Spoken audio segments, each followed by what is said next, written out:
तो चलिए साथियों, आज हम लोग पुनः राज्यकर्मी परीक्षा हेतु कुछ प्रश्न को देखते हैं। तो चलिए शुरू करते हैं। किस भारतीय राज्य की राजभाषा अंग्रेजी है? तो नागालैंड राज्य का। ठीक है। फिर है, भारतीय राष्ट्रीय कांग्रेस का प्रथम मुस्लिम अध्यक्ष कौन था? तो ये थे बदरुद्दीन तैयब जी। ठीक है। फिर अगला है, भारत के प्रथम गृह मंत्री कौन थे? तो सरदार वल्लभ भाई पटेल। ठीक ना। चलिए अगला, संसार की प्रथम महिला प्रधानमंत्री कौन है? श्रीमाव भंडर नाइके। ठीक है। चलिए अगला,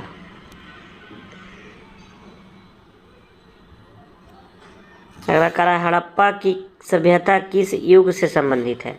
तो ये कांस्य युगीन था। क्या था? कांस्य युगीन।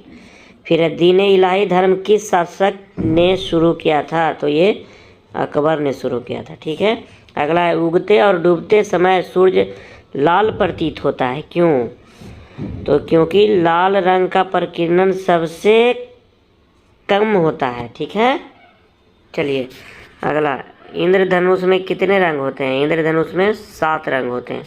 ठीक है। चलिए अगला, अगला है, भूस्थिर उपग्रह की पृथ्वी से ऊंचाई कितनी होती है? तो ये होता है 36,000 किलोमीटर होता है। चेचक के टीके की खोज किसने की थी? एडवर्ड जेनर ने। ठीक है। उसके बाद है, रेबीज के टीके की खोज किसने की थी? लुई पास्चर ने। ठीक है। चेचक का हो गया एडवर्ड जेनर और रेबीज का हो गया लुई पास्चर। दूध से दही किस जीवाणु के कारण बनता है? तो ये बनता है लैक्टोबैसिलस। ठीक है, बैसिलस के द्वारा। कि प्रस्रव तरंगों की आवृत्ति कितनी होती है? तो 20,000 हर्ट्ज से अधिक। ठीक है। परमाणु बम किस सिद्धांत पर कार्य करता है? तो परमाणु बम नाभिकीय विखंडन पे कार्य करता है। ठीक है। विद्युत धारा की इकाई कौन सी है? विद्युत धारा की इकाई कौन सी है? तो वो एम्पियर होती है। ठीक है। अगला, हृदय की धड़कन को नियंत्रित करने के लिए कौन सा खनिज आवश्यक है? तो ये पोटेशियम। हार्ट की धड़कन को नियंत्रित करने के लिए, अर्थात कंट्रोल करने के लिए। चलिए अगला,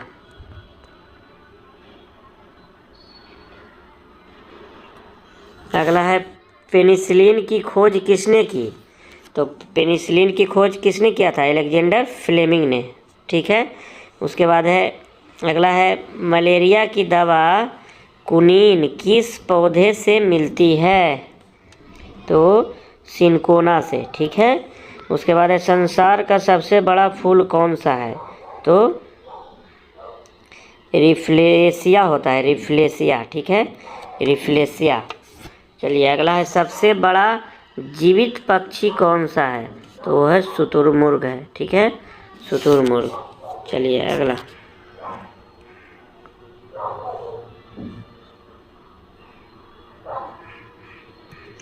अगला कह रहा है, भारत में धान का सबसे बड़ा उत्पादक राज्य कौन सा है? तो वो कौन है? पश्चिम बंगाल है अपना। ठीक है, पश्चिम बंगाल है। भारत में गेहूं का सबसे बड़ा उत्पादक राज्य कौन सा है? उत्तर प्रदेश है। भारत में गन्ने की सबसे बड़ा उत्पादक राज्य, गन्ना सबसे ज़्यादा कहाँ है? उत्तर प्रदेश में। उत्तर प्रदेश है सबसे बड़ा उत्पादक राज्य। चलिए अगला,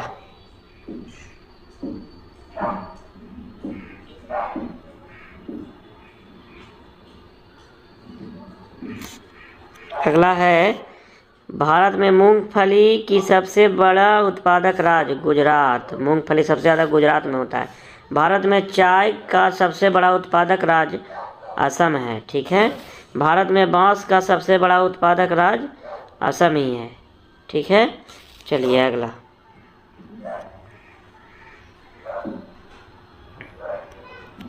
अगला है, भारत में जूट का सबसे बड़ा उत्पादक राज्य पश्चिम बंगाल। जूट सबसे ज़्यादा कहाँ होता है? पश्चिम बंगाल में। भारत में तंबाकू का सबसे बड़ा उत्पादक राज्य आंध्र प्रदेश। ठीक है। फिर है अगला है, भारत में केले का सबसे बड़ा उत्पादक राज्य कौन है? तमिलनाडु है। भारत में केले का सबसे बड़ा उत्पादक राज्य तमिलनाडु है।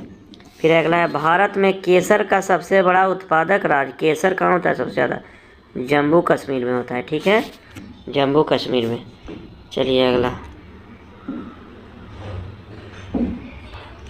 अगला है भारत में प्याज का सबसे बड़ा उत्पादक राज्य। प्याज सबसे ज़्यादा कहाँ होता है? महाराष्ट्र में होता है। भारत में काली मिर्च का सबसे बड़ा उत्पादक राज्य। काली मिर्च किस राज्य में सबसे ज़्यादा उत्पादन होता है? काली मिर्च। अगला है भारत में कपास का सबसे बड़ा उत्पादक राज्य। भारत में कपास का सबसे बड़ा उत्पादक राज्य कौन है? तो ये गुजरात है। ठीक है।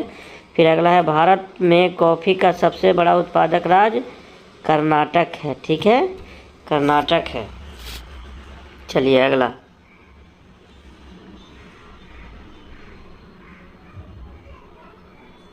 अगला है, इस स्लाइड में देखिए, एक नाभिकीय रिएक्टर में भारी जल का कार्य क्या होता है?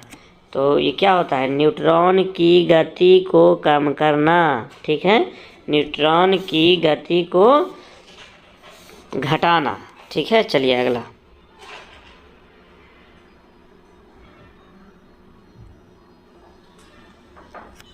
अगला है, विभिन्न प्रकार के कांच निर्माण में प्रयोग होने वाला मुख्य घटक कौन सा है? सिलिका।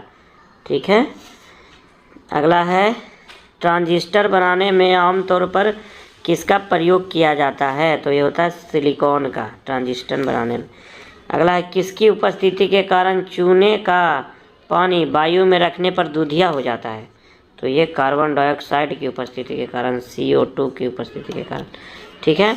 अगला है, भारी मशीनों में स्नेहक के रूप में किस पदार्थ का प्रयोग किया जाता है? तो ये अपना ग्रेफाइट का प्रयोग किया जाता है स्नेहक के रूप में भारी मशीनों में। के रूप में उपयोग उसके किस गुण पर निर्भर करता है? तो अपवर्तनांक के गुण पर निर्भर करता है। अगला, ट्रांजिस्टर बनाने में आमतौर पर किसका प्रयोग किया जाता है? सिलिकॉन का। ठीक है। अगला कह रहा है, भारत में स्थापित पहला राष्ट्रीय उद्यान कौन सा है? तो ये था जिम कॉर्बेट राष्ट्रीय उद्यान। ठीक है, जिम कॉर्बेट राष्ट्रीय उद्यान। चलिए अगला हम लोग चलते। अगला कह रहा है, भाखड़ा नांगल बांध किस नदी पे? तो ये कौन सा नदी पे है? सतलज नदी पे। ठीक है। कि चौथ नामक कर किसके द्वारा लिया जाता था? तो ये मराठों के द्वारा लिया जाता था। ठीक है। अगला, फ्लाइंग सिख के नाम से किसे जाना जाता है? तो फ्लाइंग सिख के नाम से मिल्खा सिंह को जाना जाता है। ठीक है। उसके बाद है, नींबू और संतरे में कौन सा विटामिन पाया जाता है? तो नींबू और संतरे में विटामिन C पाया जाता है। चलिए अगला।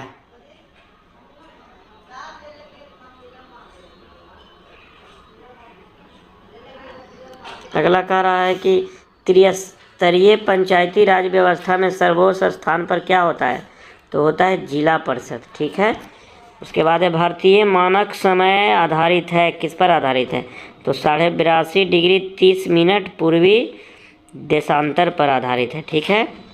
पृथ्वी के नज़दीक वायुमंडल की सबसे निचली परत लेयर है, तो ये कौन सा है? क्षोभ मंडल। अगला कह रहा है, भारत का कौन सा राज्य चाय उत्पादन के लिए जाना जाता है? तो ये तो असम है ही, पीछे भी ये क्वेश्चन था। अगला कह रहा है, लिटिल मास्टर के नाम से कौन भारतीय क्रिकेट खिलाड़ी को जाना जाता है? तो सुनील गावस्कर को जाना जाता है। ठीक है। अगला प्रश्न है, प्रधानमंत्री बनने के लिए न्यूनतम आयु कितना वर्ष होना चाहिए? तो ये है आपका 25 वर्ष। ठीक है।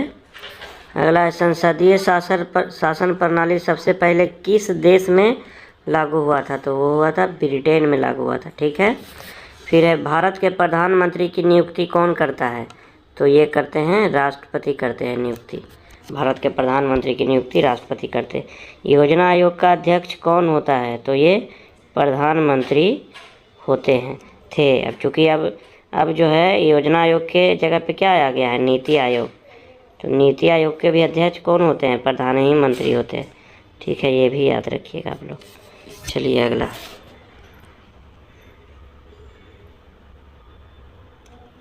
अगला कह रहा है, संघीय मंत्रिमंडल की बैठक का सभापति कौन करता है? प्रधानमंत्री करते हैं। ठीक है। प्रधानमंत्री का कार्यकाल कितने वर्ष का होता है? ये 5 वर्ष का होता है प्रधानमंत्री का कार्यकाल। फिर लग रहा है, प्रधानमंत्री पद से त्यागपत्र देने वाले भारत के पहले प्रधानमंत्री कौन थे जो इस्तीफा दिए थे? तो वो कौन थे? मोरारजी देसाई थे।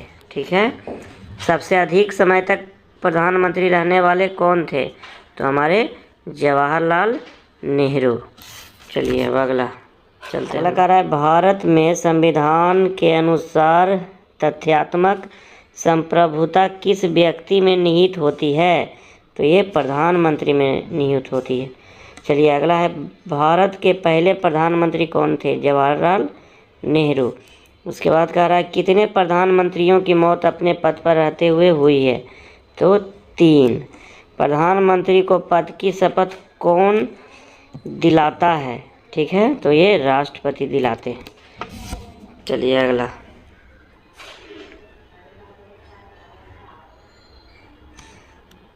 ये रहा। अगला कह रहा है कौन प्रधानमंत्री जिसने एक बार अपने पद से हटने के बाद दोबारा पद संभाला? इंदिरा गांधी। ठीक है। जवाहरलाल नेहरू के बाद भारत के प्रधानमंत्री कौन थे? गुलजारीलाल नंदा। फिर है संसदीय शासन प्रणाली में वास्तविक कार्यपालिका की शक्ति किसके पास होती है? तो ये प्रधानमंत्री के पास होती है। कह रहा है सबसे कम आयु में प्रधानमंत्री कौन बने थे? तो राजीव गांधी बने थे सबसे कम उम्र में प्रधानमंत्री भारत के। ठीक है, चलिए हम लोग अगला चलते हैं।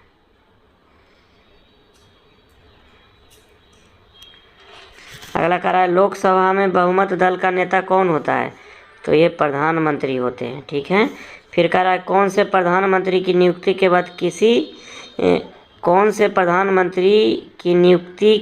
वे किसी सदन में सदस्य नहीं थे? ठीक है, तो वो HD देवगौड़ा। किस प्रधानमंत्री ने एक भी दिन सदन नहीं गए? तो चौधरी चरण सिंह। ठीक है। फिर है यथार्थ कार्यपालिका की समस्त सत्ता किस में निहित होती है? तो ये होता है मंत्रिपरिषद में निहित होता है। ठीक है, चलिए अगला।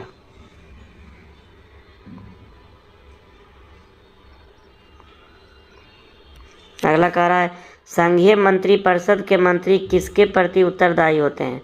तो वो लोकसभा के प्रति उत्तरदायी होते हैं। कह रहा है किसी भी सदन का सदस्य बने बिना कोई व्यक्ति मंत्री पद पर कितने दिनों तक रह सकता है? तो ये 6 महीना तक रह सकता है। मंत्रिमंडल का गठन करने वाला कौन होता है? तो ये होता है केंद्रीय मंत्री से ही मिलकर क्या बनता है? मंत्रिमंडल बनता है।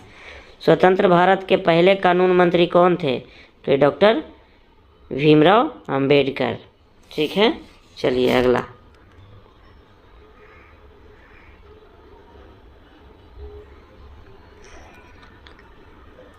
अगला है मंत्रिपरिषद के सदस्यों का शपथ कौन दिलाता है?